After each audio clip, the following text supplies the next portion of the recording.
What's going on, everybody? It's your boy Naruto Explained here, bringing you guys another installment of Hokage Legacy. And since we covered the third Hokage, it's time for us to take a look at the fourth Hokage, Minato Namikaze, better known as the Yellow Flash of Konoha, for a man who would make history as being the fastest shinobi alive, taking out thousands of shinobi in mere moments. Minato's run as Hokage would be over just as quickly as he took out his enemies. However, despite being the Hokage for the shortest tenure as Hokage, lasting just over a year in length, there is still quite a bit to unpack when it comes to Minato's legacy. In short, two words describe his Hokage legacy, and they are regrets and savior. While Minato is forever credited with saving the village from the Nine Tails attack, an honest look reveals that there are plenty of regrets that burden Minato's soul as Hokage. While Minato wasn't in power long enough to struggle with the light and darkness of the Hokage position, much as Hiruzen Sarutobi admitted that he struggled with,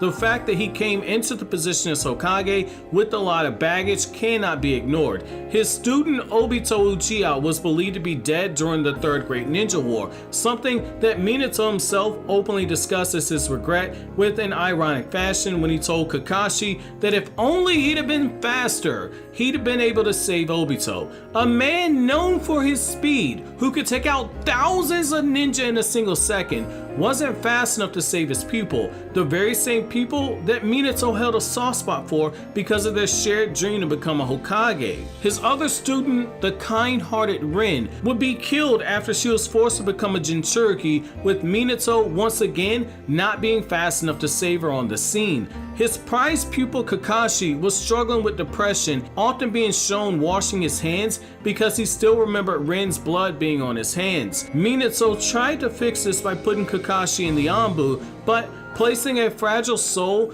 fighting off depression in the darkest core of Konoha didn't immediately pay fruit. However, that's not the only source of the regret that Minato had as Hokage, and that's not what makes his run as Hokage so tragic. While the Stone Village did agree to a treaty to end the war, technically the Third Great Ninja War was still continuing because Konoha, as Minato's Hokage, was still at war with the Hidden Cloud Village, who would not actually sign a treaty to end their war until the false treaty that was signed when the Raikage attempted to kidnap Hinata, which took place after Minato had died. A man who was known for his speed, his intelligence, for his space-time ninjutsu, he carried that failure to protect those he was charged with protecting into his run as Hokage. The very same village he was supposed to protect was now being attacked by the student that he first failed to save during the Third Great Ninja War. In fact, Obito even went as far as ripping out the kyuubi out of Minato's wife's body after attempting to kill Minato's newborn son, a baby Naruto Uzumaki, fresh from the womb of Kushina's body, by placing paper bombs on Naruto's body. And Obito would be Minato's greatest failure, staring back at him behind the mask without Minato even realizing that it was Obito. Now, the failure to protect Obito runs even deeper when you consider the information from the Naruto Ninja Escapades OVA that Masashi Kishimoto was the creator supervisor for, which it should be noted, this is the only time Kishimoto was given that title for an OVA. During one of those OVAs, we see that Obito was the student that both Minato and Kushina greatly believed in. They rooted for him, and Kushina even went as far as to say that she wanted her unborn child to have the best qualities of Obito's character. We saw Kushina giving Obito a harsh critique, shouting at him, hitting him, but she was doing so because she was worried that Obito would get himself killed.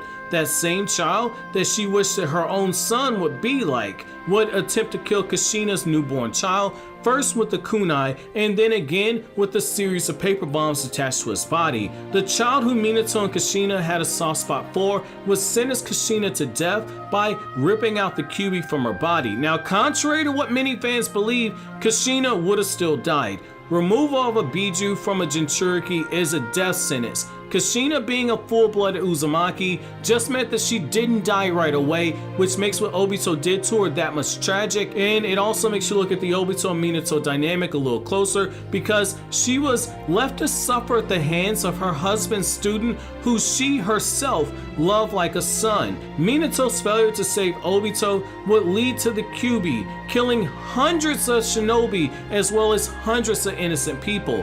During that time, more than once, people were shown asking, "Where's Minato?" A man who was celebrated as a savior was nowhere to be found. His failure with Obito left him placing his dying wife on a bed, holding their newborn son while he put on his Hokage cloak. While he faced his greatest failure, Obito Uchiha, in battle, the village would see large numbers of people that Minato was charged with protecting. Many lives would be lost during that time. Even after defeating Obito and breaking the contract with the Kyuubi, the failures of Minato would continue to create more regrets for this very young Kage, who would die before he reached his prime, dying at the age of 24 years old. He was a man who was once a boy who had a dream of becoming Hokage, vowing to Kushina in the academy that he would one day become the Hokage, and now he was staring at his wife as she was on death's door, the very same wife who initially doubted that he could be Hokage when they first met as kids. He was fast enough to stop entire armies, but he was too slow to stop the damage that was caused by one man in one night. Obito Uchiha, a teenage boy who, by Minato's own words, was too slow to actually save during the war. During this time, his wife gave an insane feat of strength when she, despite being half dead, was able to restrain the full version of the Kyuubi. She was offering to seal the Kyuubi into her body and drag it with her into death. It was a soul-crushing result of Minato's greatest failure to protect his student.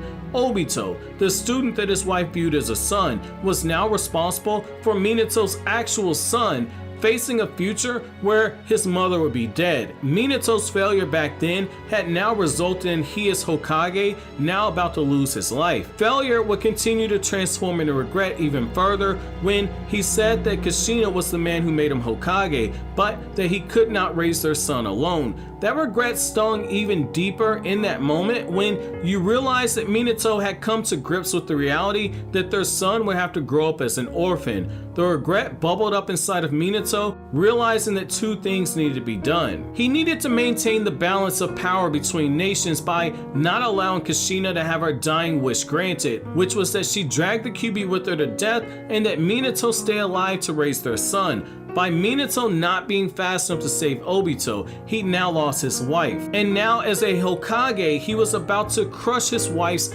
dying wishes by telling her that he planned to burden her son with the future of being a Jinchuriki, something that visibly aided Kushina's soul upon hearing what Minato had planned. In this moment, Minato truly embraced becoming a savior for the village, while also failing his son to an extent. As we all know, Naruto would suffer greatly as a Jinchuriki. It would be bad enough that he was an orphan, asking the third Hokage why didn't he have parents waiting for him at home. Instead of knowing the warm embrace of a mother's loving arms or the stern words of a protective father during his developmental years, Naruto would only know the feeling of the ropes of the tree swing that peeled away at the skin in his hands as he gripped them tightly with his head down in shame and in loneliness. He had no mother to console him, only a swing to rock himself back and forth as a brief way to allow Naruto to escape the life of loneliness that resulted in the consequences of his father's greatest failures. It would be something that Minato himself would know would be the case. He saw it firsthand when Naruto, in utter rage, punched him during the pain arc when Naruto first met Minato. When Minato came back as an Edo Tensei, there were times, if you read the manga closely, where Minato was unable to look his son in his eyes, even having an internal monologue where he's apologizing to his son. In that moment, the regret that Minato felt as a man, as a father, was heavy on his shoulders. He'd done the right thing for the village as Hokage, but he sacrificed his son.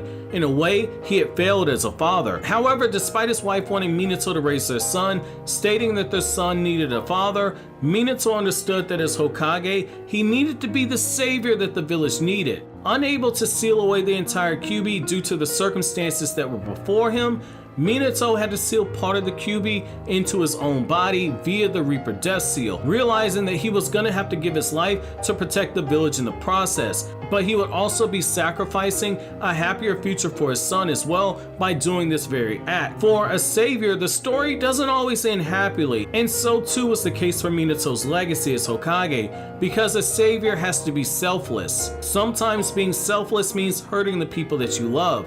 His son was now Jinchuriki, destined to be hated by the villagers who would be ignorant to Minato's sacrifice as a father, and his own soul would be consumed by the Reaper Death God, where he would be destined to fight with the other half of the kyuubi during the time that he was sealed inside of the Reaper Death God.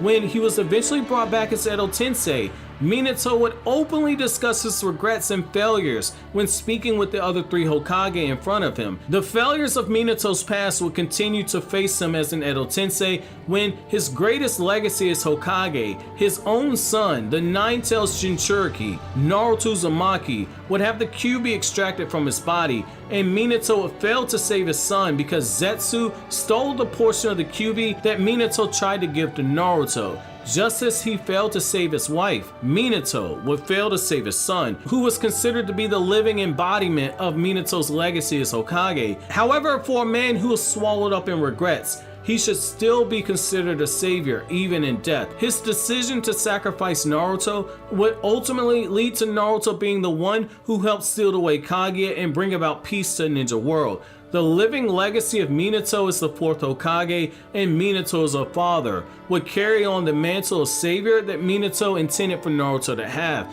It's truly tragic when you consider the guilt that Minato had from his failures, but enduring through the ramifications of those failures ultimately led to his greatest success, giving his son the tools required to bring about peace to the ninja world, which ultimately makes Minato a savior as well. However, that's gonna be it for this latest installment of the Hokage Legacy. Let me know what you are gonna most remember Minato for down in the comment section below. Up next, obviously, we're gonna be talking about Tsunade and what her Hokage legacy is. But as always, guys, if you like anything I had to say, don't forget to comment, rate, subscribe, and share. Thank you so much for watching all these to the end. Have an awesome day, guys.